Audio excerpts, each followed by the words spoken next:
memperhatikan seekor kuda di mana ada tarikan lembut tali kendali dari penunggangnya, dia bisa paham apa yang dimaui oleh penunggangnya. Apakah kuda itu diminta untuk berjalan pelan atau berjalan lebih cepat, bahkan berlari? Semuanya bisa dikendalikan dari tali kendali si penunggangnya. Dengan mudah dia bisa menangkap apa yang dimauinya. Gak susah untuk memahami belok ke kanan atau belok ke kiri. Tetapi kuda itu sebelumnya adalah kuda liar. Kuda yang hidup di alam. Bisa sebebasnya, semaunya, keras kepala, tegar tengkuk. Namun akhirnya kan didikan, kuda itu bisa tenang, bisa lembut, bisa berespon baik terhadap apa yang dimaui si penunggangnya. Itulah hasil didikan. Dan saya mau membaca dalam kitab Ayub 5 ayat yang ke-17. Saya membaca dari kitab IMB. Ayat itu menulis seperti ini. Lihatlah, diberkatilah manusia yang ditegur Elohim dan yang tidak memandang rendah didikan yang maha kuasa.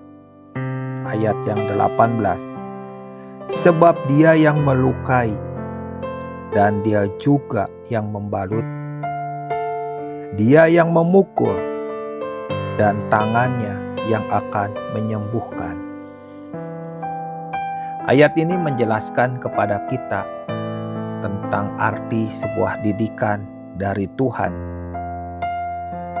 Orang yang mengerti arti didikan tidak curiga terhadap tangannya, tidak mengeraskan hati, tidak memberontak, tidak melarikan diri, namun diam, memberi diri untuk diam dalam didikan.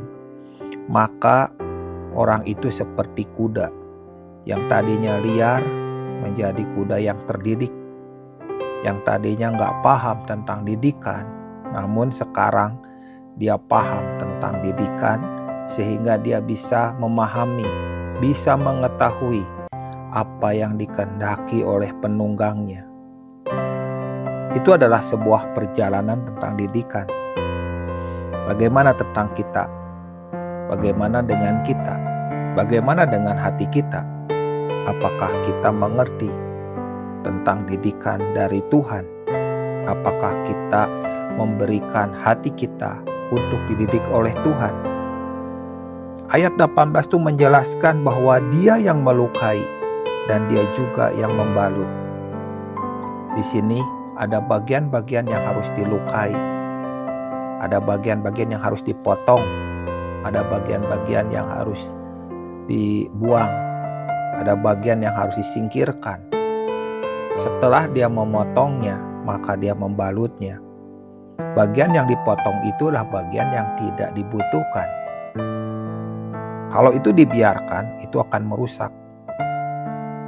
Karena itu, seperti ayat ini, dia yang melukai dan dia juga yang membalut.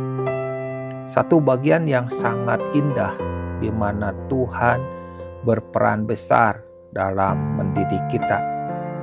Sisi Tuhan memberikan didikan, sisi kita adalah diam dalam didikan. Sisi Tuhan memberikan pelajaran demi pelajaran dalam hati kita. Sisi kita adalah berespon terhadap semua didikan yang Tuhan berikan kepada kita. Ada banyak orang salah menafsirkan, salah mengerti. Akibatnya mereka selalu curiga kalau Tuhan itu melakukan tindakan-tindakan yang kejam terhadap dirinya. Namun sebenarnya Tuhan tidak punya sikap seperti itu. Sifat Tuhan tidak pernah bertindak kejam kepada anak-anaknya. Sifat Tuhan itu adalah mendidik. membiarkan hidup kita dengan tanpa didikan, itu sama dengan mencelakakan kita. Tetapi setiap kita harus mengerti bahwa Tuhan adalah pribadi yang mendidik kita. Karena itu bagian yang penting yang harus kita lakukan adalah sikap hati, respon terhadap didikan Tuhan, diam dalam didikan Tuhan, memberi diri untuk dididik oleh Tuhan, memberi hati untuk diajar, dan biarkan Tuhan bekerja, biarkan Tuhan berbicara, dan membiarkan Tuhan beracara dalam hati kita. Maka lambat laun berubahlah kuda yang liar menjadi kuda tunggangan, bahkan ditunggangi oleh raja. Didikan yang menjadikan kuda liar menjadi kuda tunggangan. Kuda liar itu adalah bagian besar dari hidup kita yang tanpa didikan. Namun dalam hadirat Tuhan, dalam proses hidup kita, Tuhan campur tangan. Tuhan memberikan bagian-bagian penting dalam hidup kita. Apakah dia melukai? Dia juga pasti akan membalutnya. Apakah ia memukulnya? Dia juga akan menyembuhkannya. Dan itu akan menyebabkan kita menjadi anak-anaknya yang terdidik, yang dipimpin oleh rohnya, dan bergerak sesuai dengan kehendak hatinya.